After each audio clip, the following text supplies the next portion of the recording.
Hi everyone. My name is Michael Styp. I'm a GraphQL TSC, and as a member of the GraphQL Technical Steering Committee, I'm focusing on the Composite Schema specification, which describes how GraphQL works in a distributed system. I'm also one of the founders of Chili Cream, and at Chili Cream we are building, for instance, the GraphQL server called Hot Chocolate, which is an open source implementation for .NET under the MIT license. We also provide GraphQL tooling like Nitro, which allows you to test your GraphQL endpoint or monitor your gateways, get insights about your GraphQL server, and inspect your GraphQL requests on a telemetry level. With this out of the way, let's talk about distributed systems and how Aspire and GraphQL can make your life much easier when tackling distributed systems. Imagine you're a developer working on a microservice-based e-commerce platform like Amazon, basically a web shop. You've got separate services for let's say inventory, ordering, customer accounts, and shipping or whatnot. Each service is well designed with the clear boundaries and a well-defined API surface. But there's a catch. Every time you need to add another feature to your system, let's say customer reviews, for instance, or a new payment option, it feels like a game of Jenga. Anybody knows Jenga? Like when I was young, there was this game with the towers where you have to pull out one of the pieces without destroying the tower. So you add the service that you need for your feature, but then you're troubleshooting why certain things don't work or why the new feature doesn't interact with your system that you designed there. And this often is very complex because when we talk about distributed systems, we have to look at Docker Compose files or whatever you're using to configure your system as a whole. So you're hunting for where an error is in your overall system while trying just to get your feature in. And if we're talking about debugging, like debugging a simple request means diving through logs from multiple services, and if anything breaks, figuring out the issue that is actually causing this failure. And yet, like when I tackled that a couple of years ago with customers and there was no Aspire or GraphQL, then I was really looking at the pods, like looking at the console output of the pods, so it was not nice. In short, you have the complexity of a distributed system, but without the productivity benefits that you're actually aiming for. At this point, you start wondering, isn't there a better way to tackle these things? So, when we talk about microservices and distributed systems, we want to have the flexibility of microservices without the complexity. It's like having your cake and eat it. But life is not easy, right? So often we talk about scalability when we talk about microservices. And really scalability means different things to different people. Like, what does scalability really mean? Does it mean you want to scale for throughput?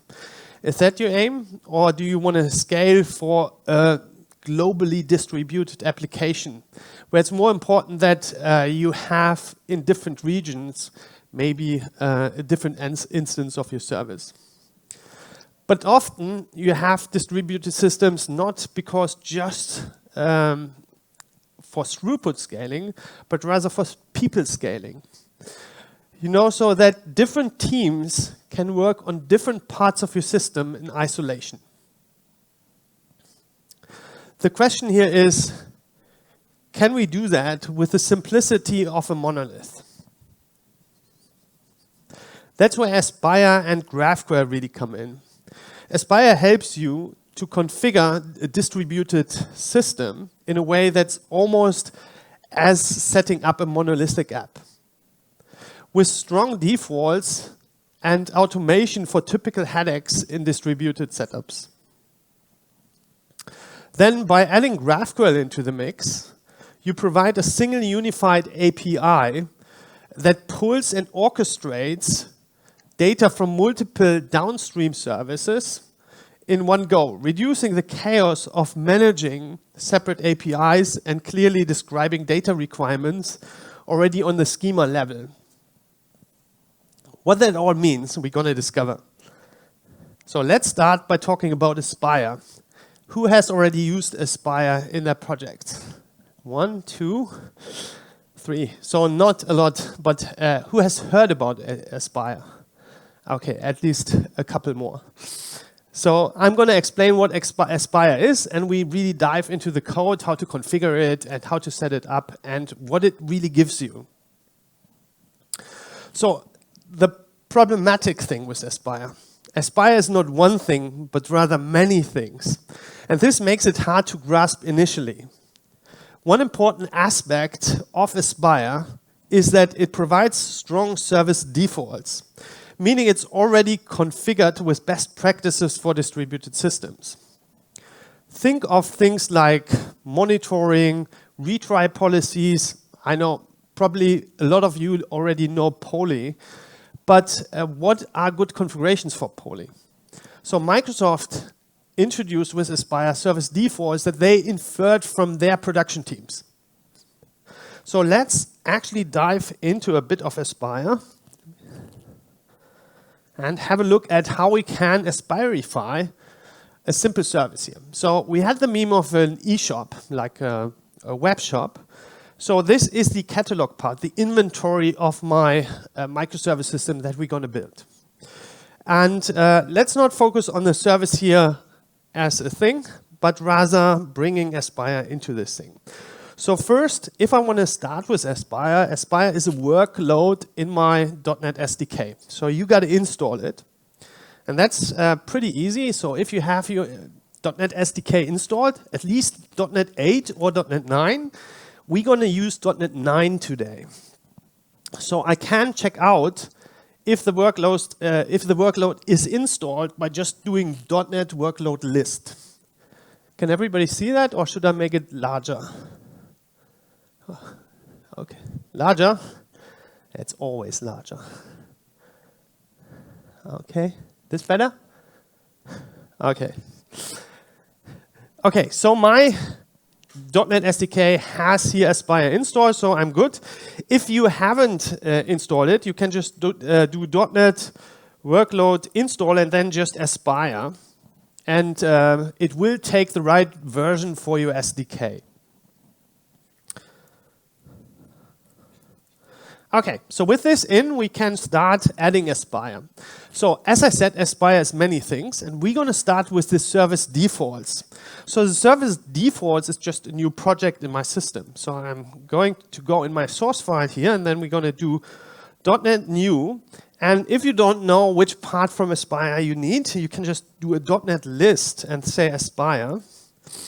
And then you get all the Aspire components that are available here. So what we're going to use is the Aspire service defaults, this guy here.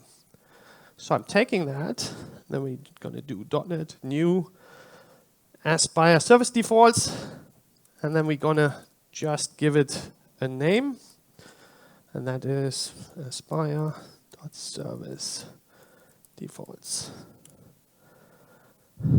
Okay. So we have now here our project. And let me quickly add that actually to my solution. And then it's Aspire, service defaults, awesome.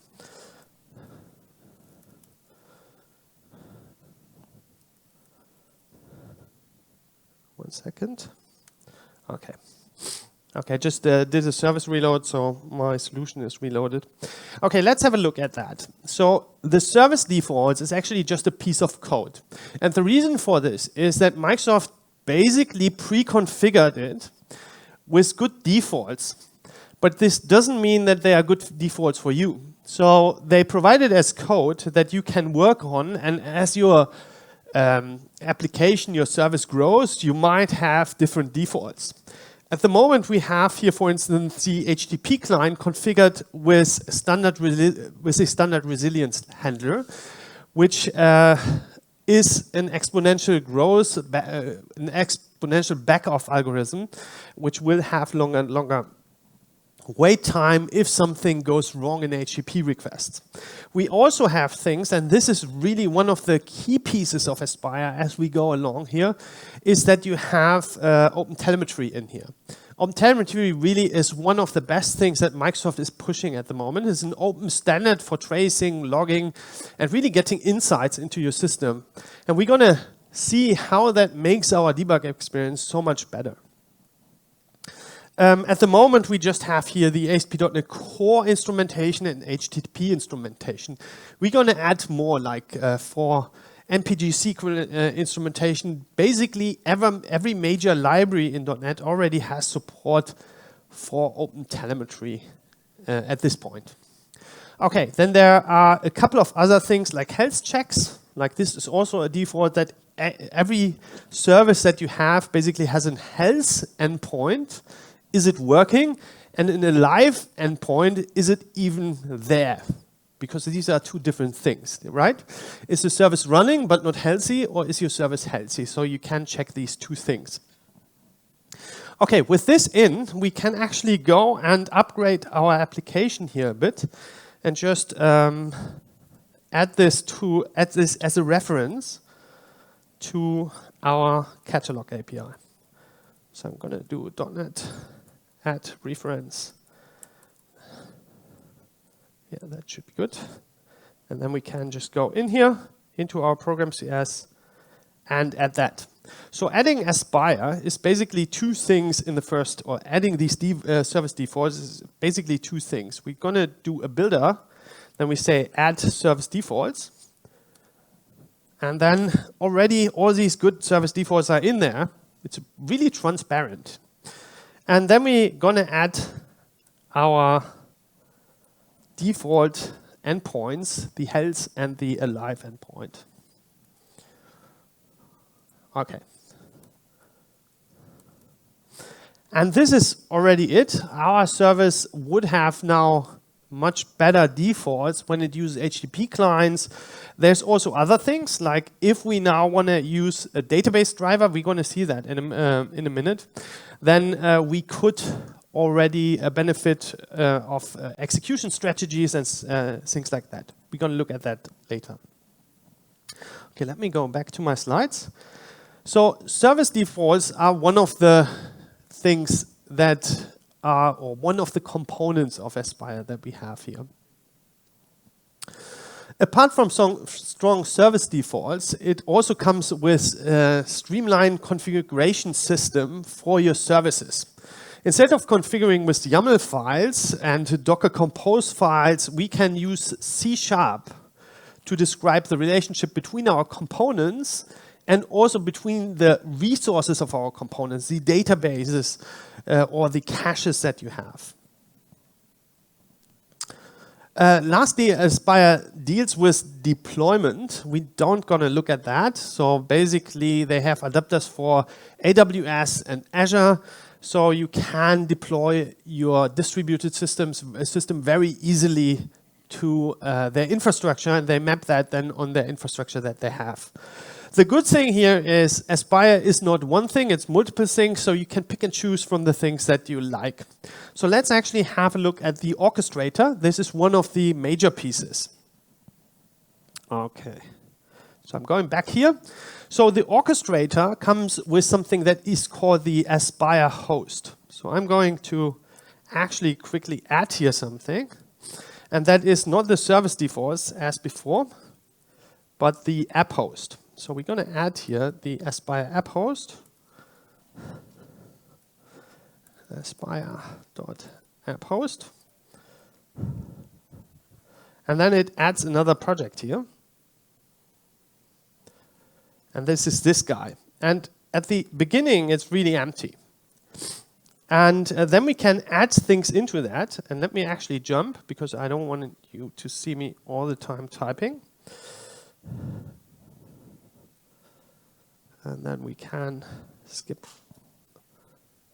for one thing. So, okay. Okay, big. Awesome. So this is the same project, just that we have now Aspire set up. And you can see here the app host. That's the project that we have. We have actually referenced into our app host something called Postgres. This is another Aspire package. And if we look into the configuration here, that is C#, we described our service that we have now. It's not a distributed system at that point, but it's a single service that has a dependency here on Postgres. So we have a Postgres database that we need to run our thing, and we need a database on this server. And then we have here our project that is the catalog API that uses the Postgres database. And we can start that thing.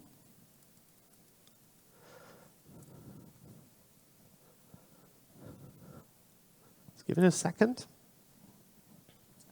And then the typical thing happens. So I didn't start Docker. And Aspire needs Docker to orchestrate. Okay, let's do it again. Okay. And then we're up. And this is basically how you're greeted by Aspire with this dashboard, which gives you an overview over your system. So what I have here is a database. That is our Postgres database. You can see that it has here a pin. That is something that is new to Aspire in .NET 9.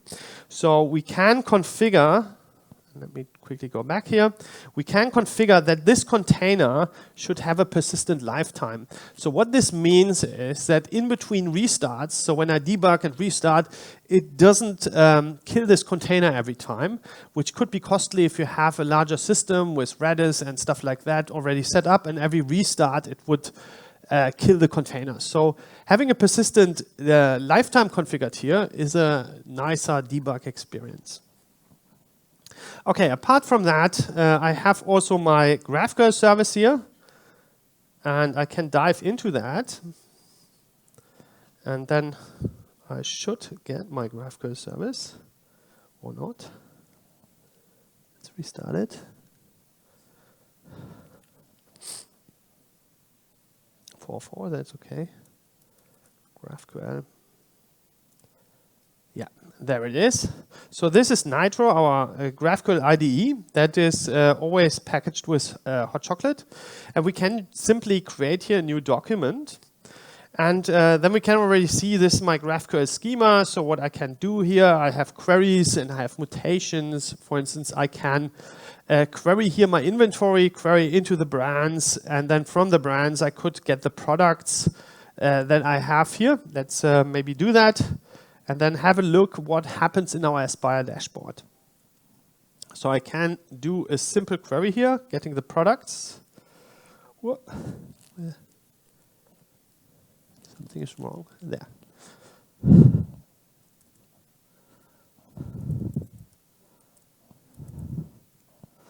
Oh, actually, let me take the builder here.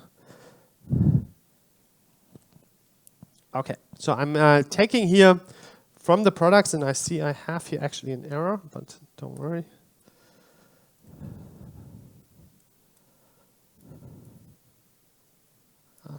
Let's wipe that out. Let's actually take the brands.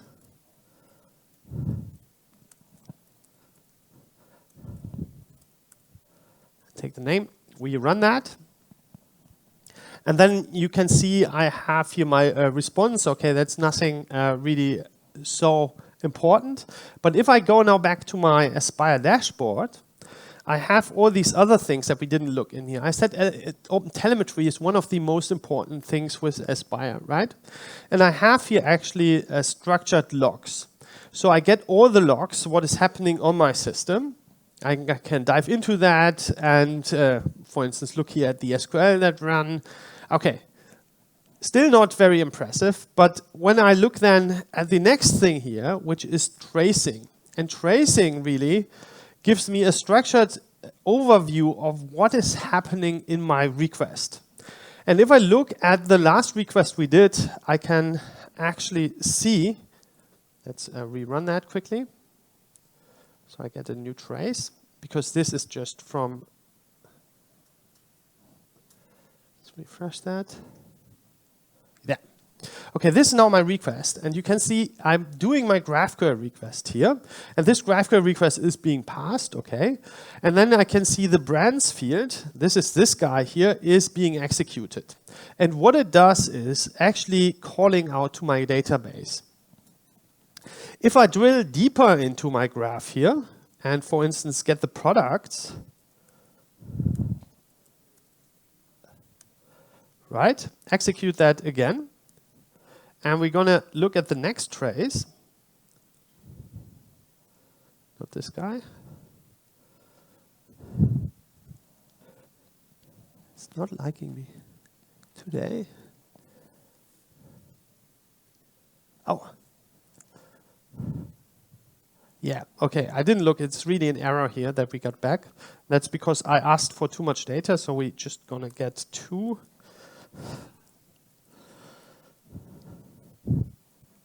Okay, again, let's go to the traces, and then we can move on. This is now my trace, and you can see that we are doing actually 2 database calls here. We first get the brands, and then we aggregate all the IDs, and we use a data loader in this case, and then we batch it to the second database. So you get a good sense on what is happening in your request. And that is important with the distributed system. This is at the moment just a single service, but Aspire already gives you a much deeper insight when debugging your system. Okay, let's actually move on and get to the next topic. 1 second. So, the benefits here.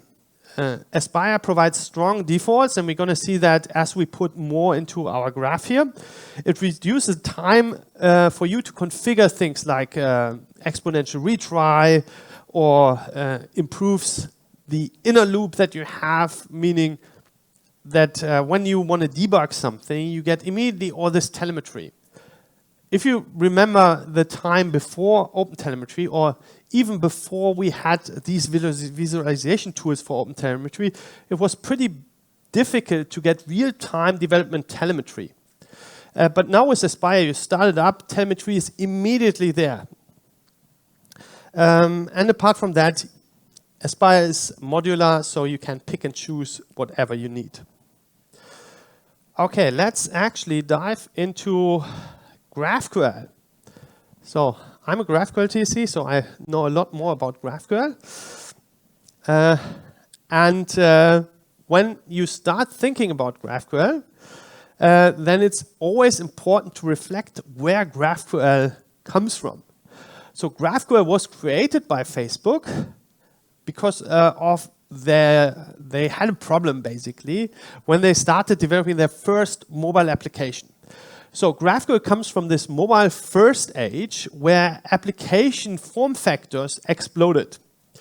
And we no longer had just support for web applications that ran on the desktop or desktop applications, but a multitude of applications. Think, for instance, at Netflix. They have so many device types that they have to support, like Xbox consoles, PlayStations, then also Nintendo and TVs and whatnot.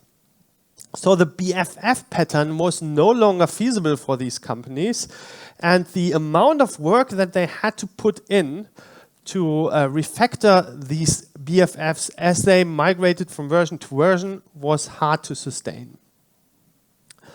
So GraphQL introduced a new strategy by introducing a unified API that exposed the internal business model in a much richer way. So GraphQL did not confine our system to simple response and request patterns, but introduced the chance to model an interface to your core business domain. The GraphQL schema represents hereby the ubiquitous language of your business model. Instead of backend engineers deciding on the request level how you interact with the system, the consumer could write their own operations, defining what they exactly need for which use case in their front-end components. Let's have a closer look at our GraphQL API and at the schema a bit. So we already looked a bit here in Nitro, but the amazing thing is when we look at GraphQL, one second,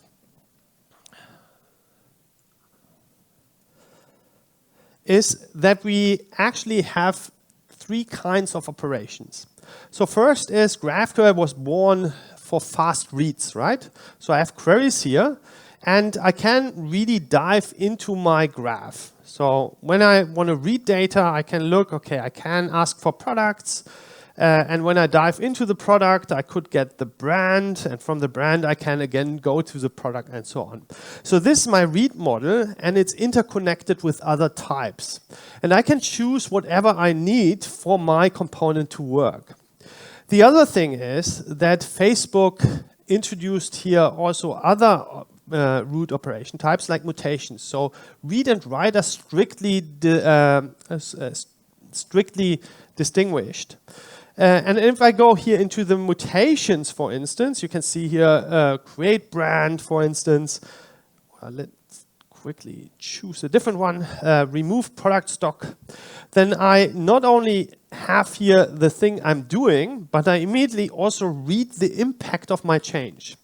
This is a bit different than with clean CQRS, because you do a thing and then you read the impact for the thing you have done. And the idea is that you have a single request to your backend system to change something, and then in the same instance update your UI components. But we also have here exposed what can go wrong. So what errors can happen when you do this mutation? And I can dive in and I can see exactly the errors I have to deal with as a front-end engineer. In this instance, when I remove stock, when I sell a thing, for instance, then there might be an error that there is not enough stock left to fulfill that order. Or the product is out of stock, so there's exactly no stock in this in the inventory left. And this is much cleaner than if you think even about the exception structure in Hot Chocolate. It's kind of a guessing game what method will throw which exception, right? And here it's very clear from the usage standpoint what can go wrong and what you have to deal with when you use this mutation. The third operation we don't have here yet is a subscription, and that is the eventing system, where you can subscribe to. And it's not just that you get simple messages, but you actually can query the system. So if this event happens, then I query it with this query and get the data and update my client store. Okay, let's go back to the slides. So what you should have guessed by this point is that GraphQL is really a monolith. So it's one business model that you can work with, but it's essentially a monolith when you use it.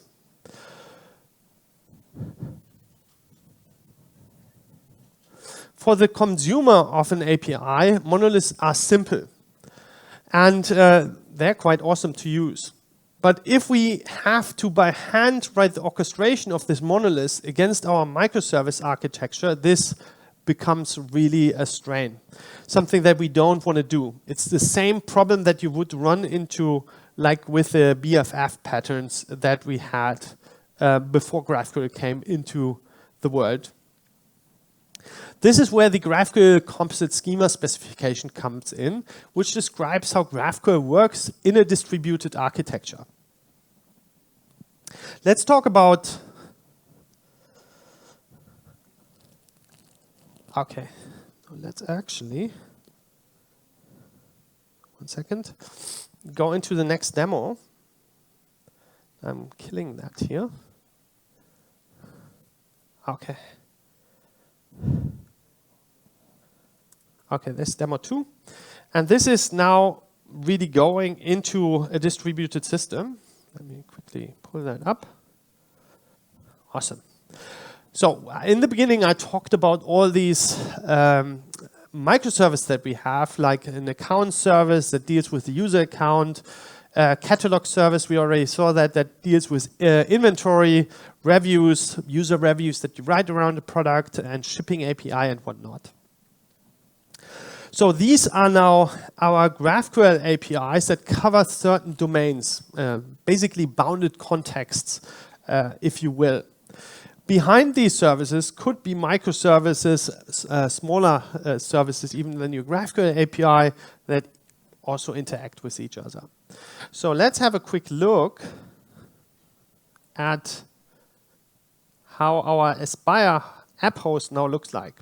So in the beginning, we just had a single database. In this case, we have now multiple databases like catalog, accounts, reviews. These are all new databases that I added. I also have now a lot more services. But if I start this thing, let me quickly do that. Then we have there just a couple of services that don't really interact with each other.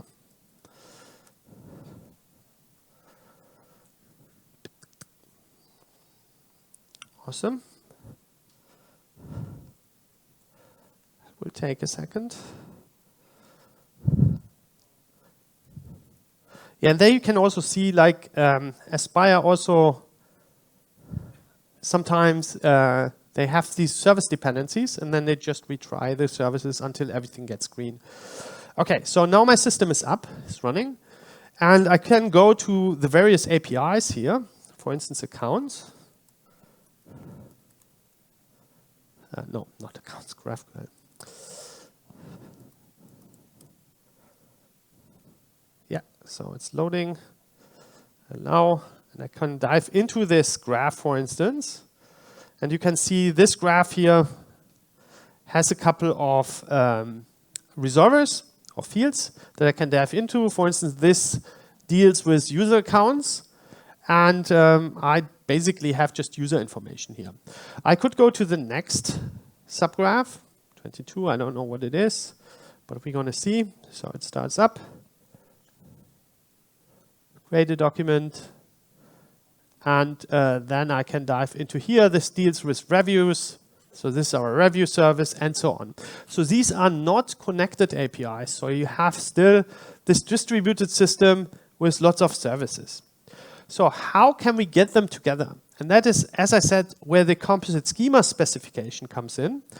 And let's actually do that. So the first thing to get these things combined, to have a distributed system here that feels like a monolith, we're going to introduce a Fusion gateway here. So Fusion is our name for the implementation of the composite schema specification. And I'm going to add that here into our example. So I'm going here into the source folder, and to add Fusion, I'm just doing .NET New, and then GraphQL Gateway. Then I say yes. And we'll quickly generate here a gateway project. And then I can quickly add that to our solution.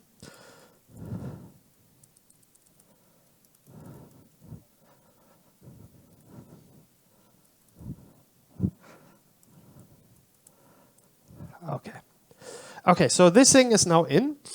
And if I look at the gateway, at the moment it's pretty empty. So it has HTTP clients configured here and basically says add a gateway to it, and there's a gateway configuration file, so read it in. When doing these gateways without Aspire, it's a lot of pieces that you have to put together. These gateways work with build time composition, meaning that we compile all these services and then we fit them together automatically. And when we can fit them together at build time, they will work at runtime. And that makes distributed systems with GraphQL so much easier than with traditional microservice approaches, where you have to rely on the API interfaces that you negotiate with your teammates. Here, it's validating that as build time and really fusing them together automatically. So let's go for that. So the first thing we have to do is actually what we did before. we're going to add the service defaults also to our gateway. This is important because there's also something called a service discovery in Aspire, which basically can tell each other service where the other services live. And that's the first thing we got to do here. So we go to our gateway, and then I'm going to add here a reference to the service defaults. And let me quickly reload that. So we have the new solution in. And then we're going to add the service defaults here. So we just do builder.add service. I hope I wrote everything right. Come on. Oh, that's not right. Okay, did I put that right? 1 second.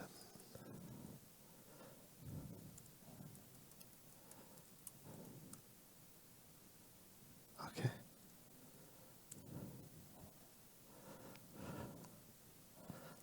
It's always risky to do live demos.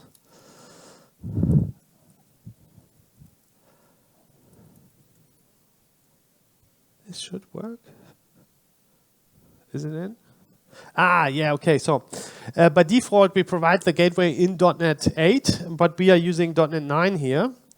So I'm just fixing that. So we are not using, and we're also not using a preview here. And let's use the 14.1. Okay, let's try that again. Okay, so now it works. And now we should have the service defaults in here. Yes, looking good. Okay, so the second thing, we have the service defaults in, and then we also have in our gateway to say that we want to work with the service discovery. So we're adding a service discovery rewriter. And we also map here quickly our default routes. Map default endpoints. Okay, awesome. With this, the gateway is configured. We don't have to do anything else. The other thing we have to do, because we let Aspire now configure the gateway with all our microservices, and just to give you an idea how that could look like, Netflix, for instance, has 4,000 of these GraphQL microservices, 4,000. And I mean, they have a different scale, so they have 6 million requests per second. That's a whole different level. But just to show you how this can scale. This is not just doing, this is not meant for small things. So this really scales. And also Facebook runs all the applications on this technology, right? Like WhatsApp, Instagram, Meta, they designed it for this and for this scale. Okay, so let's put that together. We're going here to the app host, and the app host also needs now another package, and that is actually the Hot Chocolate Fusion Aspire package. So I'm quickly adding that here, hotchocolate.fusion.aspire, and then it's 14.1. And sorry, I really got a cold here, so I'm a bit struggling. Okay, so this is in. The last thing we have to put in here is the gateway into our Aspire host, so we can configure it. So I'm going to our Aspire app host here, then we're going to add quickly the gateway. And then we can configure it. So we go in here, and this is really like the beauty of Aspire. So we can now just say builder.add fusion gateway. This is our gateway. And Aspire already compiles for each of our projects a couple of constants. So I can just use here projects. And you can see that it should have a gateway here. And then we can just add the subgraph. So we're going to say with subgraph, that is one of our microservices we want to orchestrate. We can now take, for instance, the catalog API here. How much time do I have? Okay. And let me quickly put all in here. And this is also one nice thing. I'm doing something wrong here. So accountability doesn't fit in here, this actually will result in a compile error. Let's actually not do that. API, then we have reviews API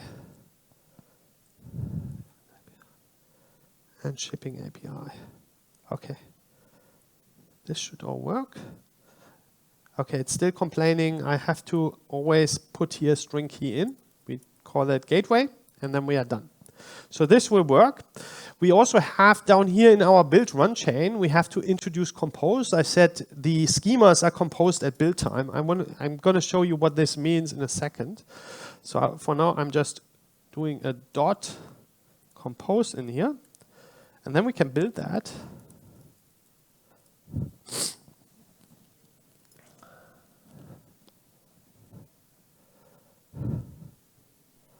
Yeah. Okay, it has built that. What we should be able to see here, it exported a couple of things, like it exported the schemas here, and it also put here subgraph configurations in each of the downstream services. We can now start the host. And then we can see what it really looks like. Okay, awesome. This is there. Okay, so now we can see our environment has grown here. I have now here my gateway.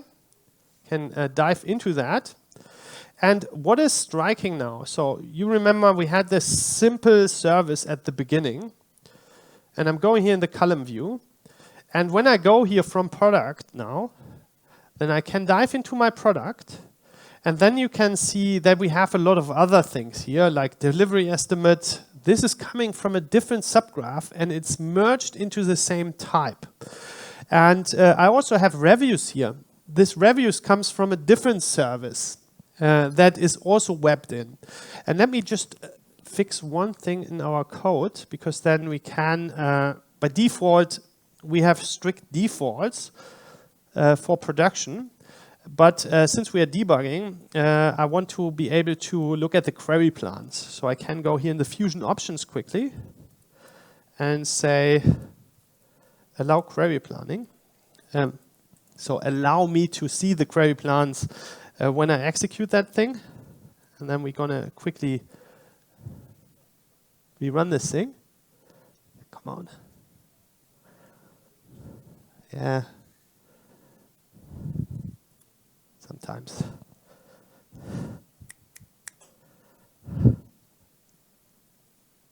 Yeah, it's now a lot of services already involved here. Okay, but it's there. Okay, we go back in here. Oh, it's not there yet.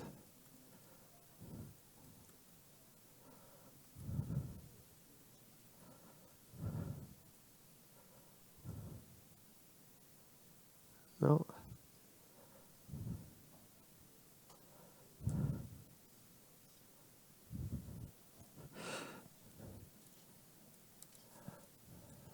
One more.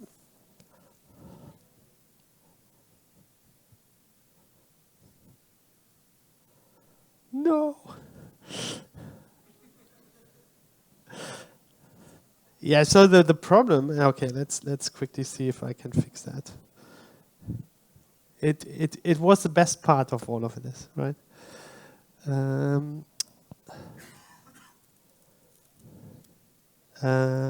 Accounts, I think. Yeah, there. So this seems the problem. Let me kill that. Okay, let's retry it. I mean, this orchestration that Microsoft is doing there is really hard. And getting all the services up and running and throwing them away again. Like this is catalog. And now this has never happened when I tried it.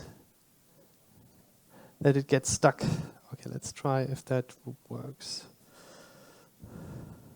Yeah, now it's back. Okay.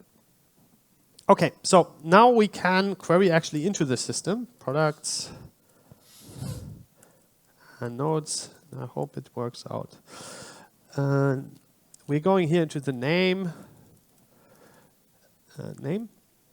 And then actually we go into the reviews. So reviews, as I said, is a different service, but I can just query into that as if it were a monolith. And then we go into user. And if you remember user, all the user objects live in a different system, but GraphQL has combined that here. And so the author is actually the user. I can query into that. I can execute that. Sorry. And if everything goes right, actually it should not be this long. Yeah. We can have a look at what is wrong. That's where, damn it. So everything is broken except the gateway.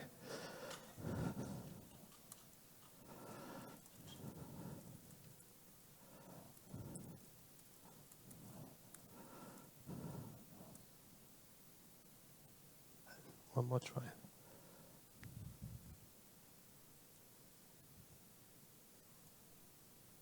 Okay, this looks better. Yeah, now it works. So there was a service stuck, I don't know why. So now I have my data here, but the cool thing with that is, as I said, this came actually from multiple systems. So when I rerun that, you can actually see, so first it gets the data from the catalog API, then it goes to the review service, gathers this data, then it goes to the user service and integrates it. But there's even more. Like if we can go here, so in the beginning I said something of data requirements, and there are things like when I, for instance, want to query into the shipping API here. Let me quickly do that. So we go for the delivery estimate here. So the delivery estimate, I can ask for a certain zip code, how long it takes for this thing to be delivered. And it could, it's fake, right? I could just enter anything. And then it also wants my weight. How heavy is this package? But actually, on the product service, I have here a field. This is called weight. So I can now hint on the schema level how these data integrate. And then the schema can automatically merge them into a single system. So when I go back here and then go to my, let's close all of these guys and hope the restart works this time. I'm going here to the shipping API. And then I go here to the types. And this is my query here. As I said, it's totally fake.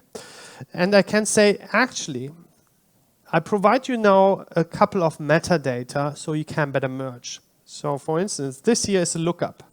Lookup is to get something. And then this lookup should be internal, so it should not be an entry point because I'm not validating the ID.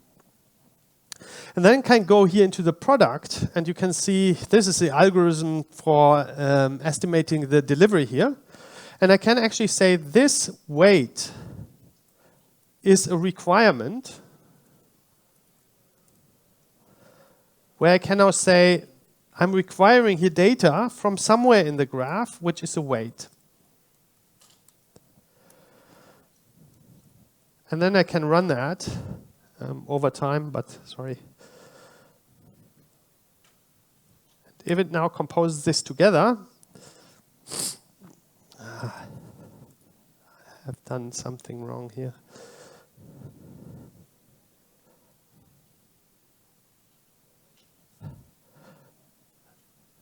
Then in my query plan, it should now deal with that. So I should now be able. Yeah, so the gateway is there, but